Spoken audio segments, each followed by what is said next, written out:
Hello students, welcome back to Sapphire Blue Chem Spark. இன்னைக்கு செஷன்ல நாம limiting reagent பத்தி discuss பண்ண போறோம். ஆக்சுவலா இந்த topic basic concepts of chemistry அதுல இருந்து எடுத்திருக்கிற டாபிக். ஸோ இந்த செஷன் நீட் ப்ரிப்பேர் பண்றவங்களுக்கான செஷன். ஸோ இங்க லிமிட்டிங் ரீஏஜென்ட் அப்படின்னா என்ன? இப்போ நமக்கு ஒரு கெமிக்கல் ரியாக்ஷன் இருக்கு. கெமிக்கல் ரியாக்ஷன்ற போது ரியாக்டன்ட்டும் இருப்பாங்க, ப்ராடக்ட்டும் இருப்பாங்க. ஸோ ரியாக்டன்ட் ரியாக்ட் ஆகி ப்ராடக்ட் தருது, இவ்வளோதான் நமக்கு தெரியும். பட் அந்த ப்ராடக்ட் ஃபார்ம் ஆகுறது எவ்வளோ நேரம் வரைக்கும் அந்த ரியாக்ஷன் ப்ரொசீட் ஆகும் அதை பற்றி நமக்கு தெரியாது.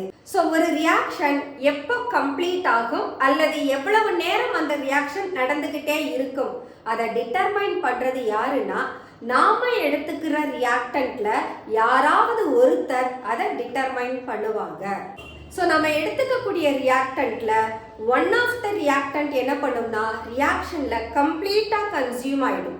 ஸோ அந்த ரியாக்டன்ட் கம்ப்ளீட்டா கன்சியூம் ஆயிடுச்சுன்னு சொன்னா ரிமைனிங் வேற எந்த ரியாக்டன்ட் இருந்தாலும் ஃபர்தரா ரியாக்ஷனை ப்ரொசீட் பண்ண முடியாது. இதுதான் ஒரு ரியாக்டன்ட் கம்ப்ளீட்டா கன்சியூம் ஆகிற போது ரியாக்ஷன் எனக்கு ஸ்டாப் ஆயிடும். ஸோ அந்த பர்டிகுலர் ரியாக்டன்ட் யாரு கம்ப்ளீட்டா கன்சியூம் ஆகி ரியாக்ஷனை ஸ்டாப் பண்றாங்களோ அந்த ரியாக்டன்ட்டுக்கு பேரு லிமிட்டிங் ரீஏஜென்ட். ஓகே, இப்போ இந்த லிமிட்டிங் ரீஏஜென்ட் கம்ப்ளீட்டா கன்சியூம் ஆயிடுச்சு.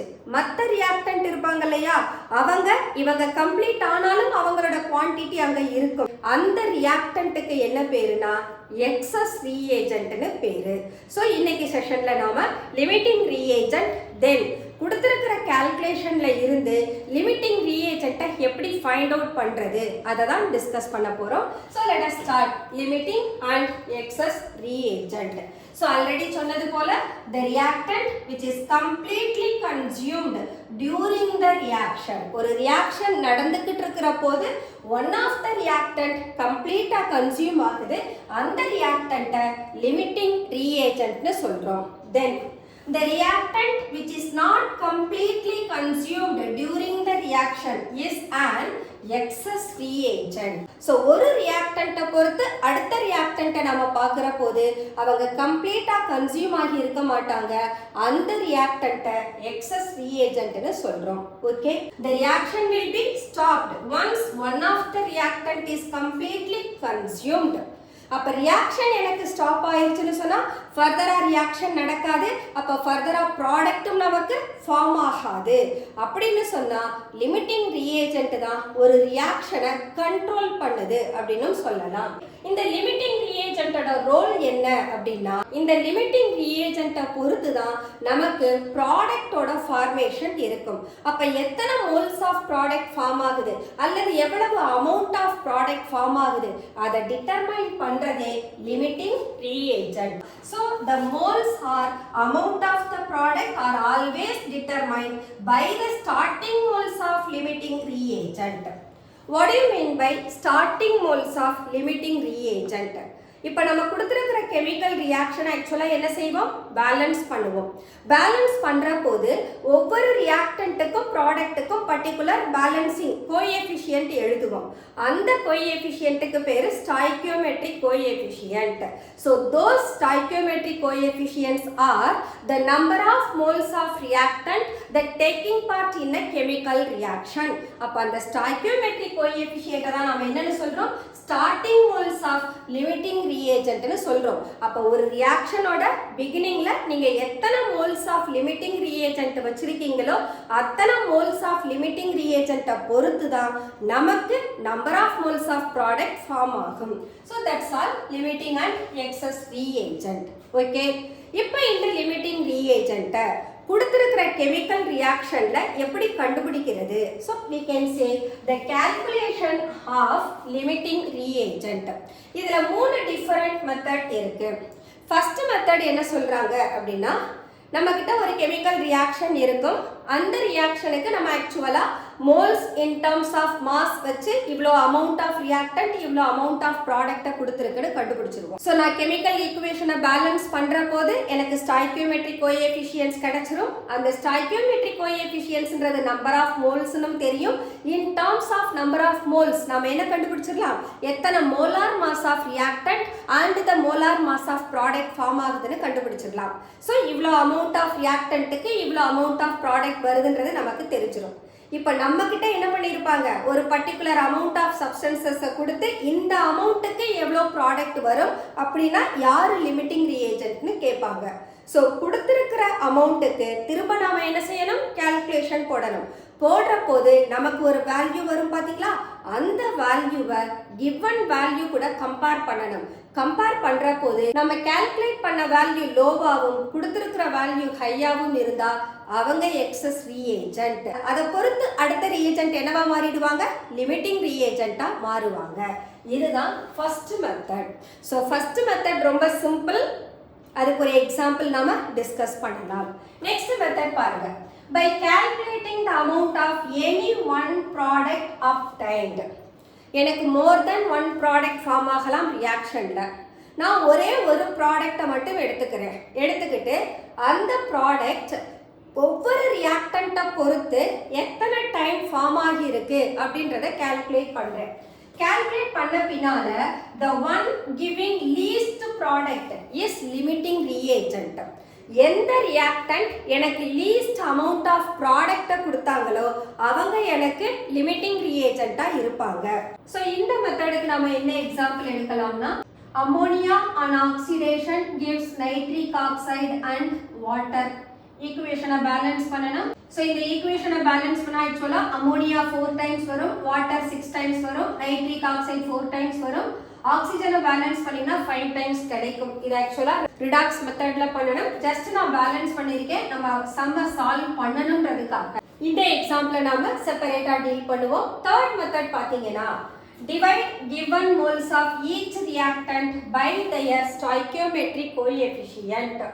கொடுத்திருக்கிற ரியாக்ஷன்ல இருக்கக்கூடிய ஒரு ரியாக்டன்ட்டை பொறுத்து மற்ற எல்லா ப்ராடக்டையும் நாம கம்பேர் பண்ணணும். அப்ப அந்த ரியாக்டன்ட்டோட ஸ்டாய்கியோமெட்ரிக் கோஎஃபிஷியன்ட்டால ப்ராடக்ட்டோட ஸ்டாய்கியோமெட்ரிக் கோஎஃபிஷியன்ட்டை டிவைட் பண்ணணும். டிவைட் பண்ற போது ஒரு பர்டிகுலர் ரேஷியோ கிடைக்கும். அதே போல அடுத்த ரியாக்டன்ட் எடுத்துக்கணும். அந்த ரியாக்டன்ட்டோட ஸ்டாய்கியோமெட்ரிக் கோஎஃபிஷியன்ட்டை எடுத்து ப்ராடக்ட்டோட ஸ்டாய்கியோமெட்ரிக் கோஎஃபிஷியன்ட்டை டிவைட் பண்ணணும். அப்படி டிவைட் பண்ற போது எந்த ரேஷியோ நமக்கு ஸ்மாலஸ்ட் ரேஷியோவா இருக்காங்களோ அவங்க தான் நமக்கு லிமிட்டிங் ரீஏஜென்ட்டா இருக்கும். See that the one with the least ratio is limiting reagent. Okay, இதுக்கு நாம எக்ஸாம்பிள் பார்த்தோம்னா, manganese 4 oxide reacts with HCl to form manganese 2 chloride, chlorine and water. Okay, இங்க ஈக்குவேஷனை பேலன்ஸ் பண்ணிக்கலாம். 2 plus 2 4 chlorine, அப்ப 4 HCl, 4 hydrogen, அப்ப water 2 times, Mn 1 times, oxygen 2 times, so 2 oxygen வந்துடுச்சு. இப்போ நாம என்ன சொன்னோம், first with respect to MnO2 ஐ எடுத்துக்கலாம். எத்தனை ப்ராடக்ட்டை கொடுத்திருக்கு, 1 mole MnCl2, 1 mole chlorine, 2 moles water கொடுத்திருக்கு. அப்ப அந்த ரேஷியோவை எழுதணும்னா இவங்க 1:1:2ன்ற ரேஷியோல ப்ராடக்ட்டை கொடுத்திருக்காங்க. இப்போ இந்த ஸ்டாய்கியோமெட்ரிக் ஈக்குவேஷனை யாரால டிவைட் பண்ணணும், இந்த ரியாக்டன்ட்டோட கோஎஃபிஷியன்ட்டால. ரியாக்டன்ட்டோட கோஎஃபிஷியன்ட் 1, அப்ப இவங்களை டிவைட் பண்ணா சேம் வேல்யூ தான் வரப்போகுது. இப்போ அடுத்து யாரை எடுத்துக்கணும், HCl. HCl எடுத்து கம்பேர் பண்ற போது that makes MnCl2, Cl2, water. But HCl எத்தனை டைம் இருக்காங்க, 4 டைம். 4 time HCl.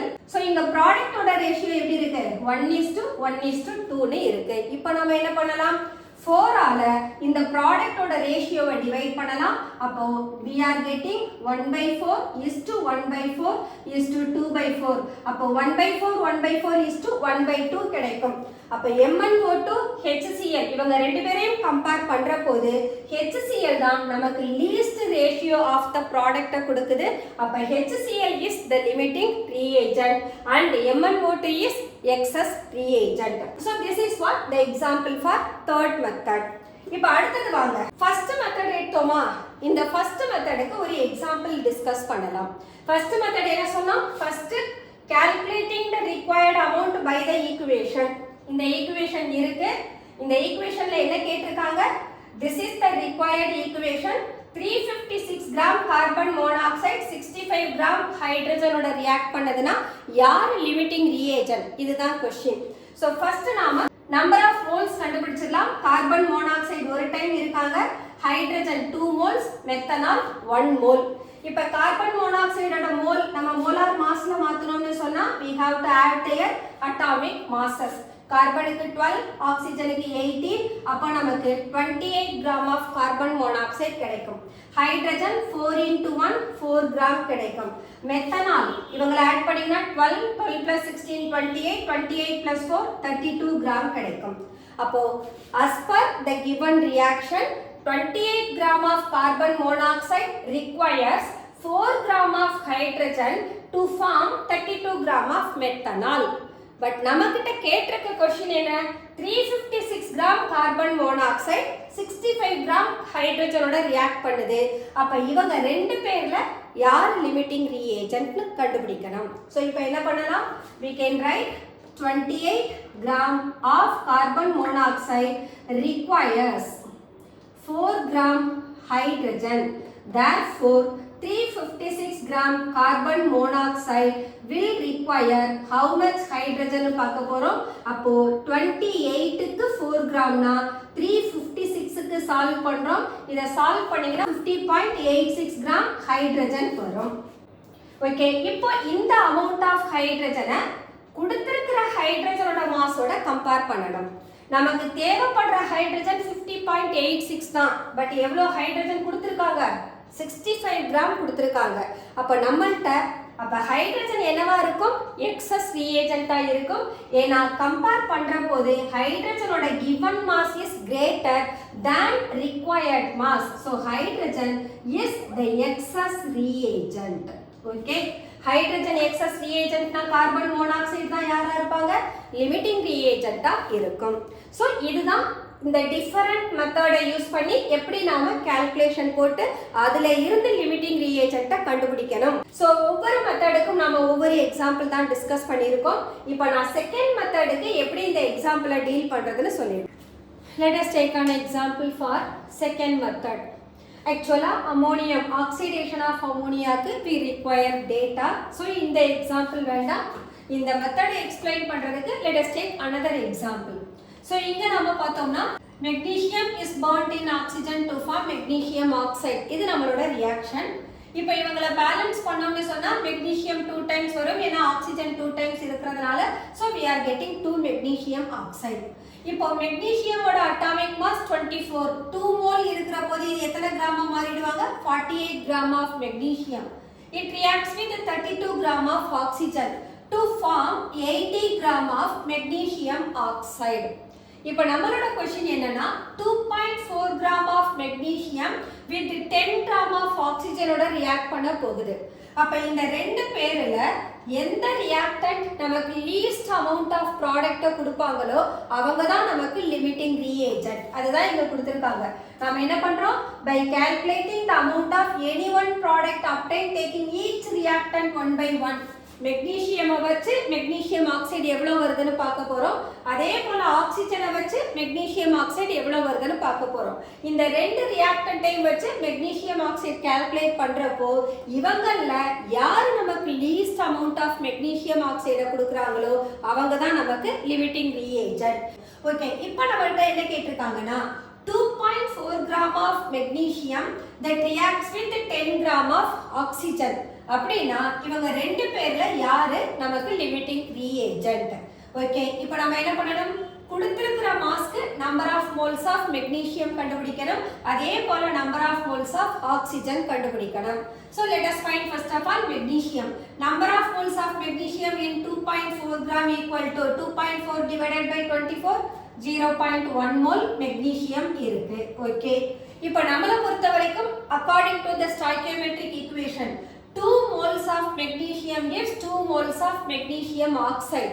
அப்படினா 0.1 mole of magnesium எவ்வளவு magnesium oxide கொடுக்கும்? See that 0.1 mole of magnesium gives 2 mole magnesium oxide from 2 mole magnesium.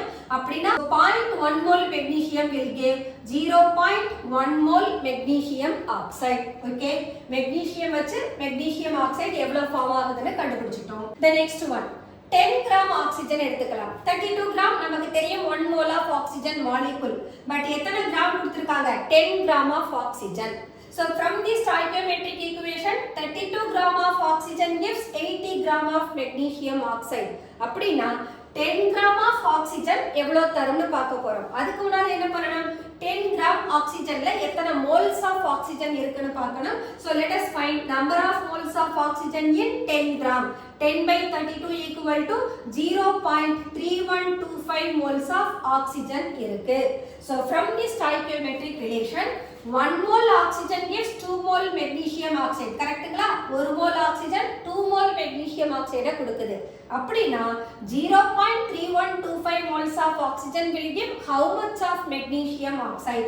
Solve பண்ணலாம். Therefore 0.3125 moles of oxygen that gives, நம்ம மோல்ஸ்ல எடுத்துக்கலாமா? So இவங்க எனக்கு 1 mole oxygen எத்தனை mole magnesium oxide கொடுத்தாங்க? 2 mole magnesium oxide கொடுத்திருக்காங்க. அப்படினா 0.3125 mole oxygen எவ்வளவு magnesium oxide கொடுக்கும்? So 2 into இவங்கள மல்டிப்ளை பண்ணுங்க, 0.6250 moles of magnesium oxide கிடைக்குது. இப்போ என்ன பண்ணணும்? magnesium கொடுக்கக்கூடிய number of moles of magnesium oxide ஐயும் oxygen தர number of moles of magnesium oxide ஐயும் கம்பேர் பண்ணுங்க. See that 2.4 gram of magnesium that has given 0.1 mole magnesium oxide. அதே 10 gram of oxygen எவ்வளவு magnesium oxide கொடுத்திருக்கு? 0.6250 moles of magnesium oxide கொடுத்திருக்கு.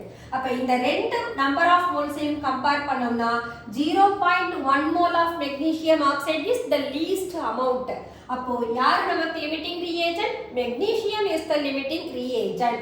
Therefore magnesium, as it gives least amount of product, magnesium is the limiting reagent. That's all. limiting reagent. இதுல நிறைய practice பண்ணி பார்க்கணும். மூணு மெத்தடையும் apply பண்ற மாதிரி நிறைய சம்ஸ் நீங்க ஒர்க் அவுட் பண்ணி பாருங்க. The next one, product yield. So நம்ம எந்த ஒரு ப்ராசஸ் எடுத்துக்கிட்டாலும் சரி, அதில் நம்ம ஈல்டை தான் அதிகமாக எக்ஸ்பெக்ட் பண்ணுவோம். ஈல்டு அப்படின்றது ஒரு ரியாக்ஷன் நடந்து முடிஞ்சு நமக்கு எவ்வளோ ப்ராடக்டை கொடுக்க போது அந்த ப்ராடக்ட் நமக்கு ப்ராஃபிட்டபுளாக இருக்கா அப்படின்றத கால்குலேட் பண்ணுறது தான் நம்ம ஈல்டு அப்படின்னு சொல்லுவோம். ஸோ இங்கே பர்சன்டேஜ் ஆஃப் ஈல்டு அப்படின்றது, இப்போ நான் ஒரு ரியாக்ஷன் ப்ராசஸ் பண்ணுறேன். ஸோ அந்த ப்ராசஸில் பார்த்தீங்கன்னு சொன்னால் ஆல்ரெடி இவ்வளோ அமௌண்ட் ஆஃப் ப்ராடக்ட் ஃபார்ம் ஆகும் அப்படின்றத கண்டுபிடிச்சு வச்சுருப்பாங்க. அந்த வேல்யூ தியரட்டிக்கல் வேல்யூ. இப்போ நான் பண்ணுற எக்ஸ்பெரிமெண்ட் வழியாக எனக்கு ஒரு அமௌண்ட் ஆஃப் ஈல்டு, எனக்கு ஒரு ஈல்டு கிடைச்சிருக்கும். இப்போது நான் கால்குலேட் பண்ண ஈல்டும் ஆல்ரெடி டிட்டர்மைன் பண்ணி வச்சிருக்கிற ஈல்டையும் கம்பேர் பண்ணோம்னா அது ஆல்மோஸ்ட் எப்படி இருக்கும்னா லோவாக இருக்கும். நாம் கால்குலேட் பண்ணுற வேல்யூ லோவாக இருக்கும். அதுக்கு காரணம் என்ன அப்படின்னா, நாம் கமிட் பண்ணுற மிஸ்டேக்ஸ், ஒன்று ஹியூமன் எரராக இருக்கலாம் அல்லது இன்ஸ்ட்ருமெண்டல் எரராக இருக்கலாம். அந்த எரர்னால நாம் டிட்டர்மைன் பண்ற ஈல்ட் நம்ம எதிர்பார்க்கிற ஈல்டை விட எப்படி இருக்கும்? லோவா இருக்கும். எதிர்பார்க்கிற ஈல்டுன்னு யாரை சொல்றோம்? தியரட்டிக்கல் ஈல்ட சொல்றோம். அப்போ பெர்சன்டேஜ் ஆஃப் ஈல்டு எப்படி கால்குலேட் பண்ணணும்னா, நாம கால்குலேட் பண்ண ஈல்டுக்கும் தியரட்டிக்கலாக ஃபைண்ட் அவுட் பண்ண ஈல்டுக்கும் உள்ள ரேஷியோவை தான் நாம் percentage of yield னு சொல்றோம். அப்ப அந்த ரேஷியோவை நாம 100 ஆல மல்டிப்ளை பண்ணோம்னா we can get percentage yield of product. See that the actual yield of the product is less than the theoretical yield. இதுக்கு ரீசன் சொல்லிட்டேன், due to error. Okay, அப்ப percentage yield of product கண்டுபிடிக்கணும்னா actual yield theoretical yield ஆல divide பண்ணி 100 ஆல multiply பண்ணோம்னா we will get the percentage yield of product. Okay, அடுத்தது இந்த yield of the product கண்டுபிடிச்சிட்டோம். இப்போ அதோட பியூரிட்டியை டிட்டர்மைன் பண்ணணும். பியூரிட்டினா என்ன? 100% அது பியூரா இருக்கா அல்லது 100% விட லெஸ்ஸா இருக்கா, அதை கால்குலேட் பண்றதுக்கு என்ன செய்யணும்? The percentage purity of the compound is amount of reactant calculated from the chemical equation.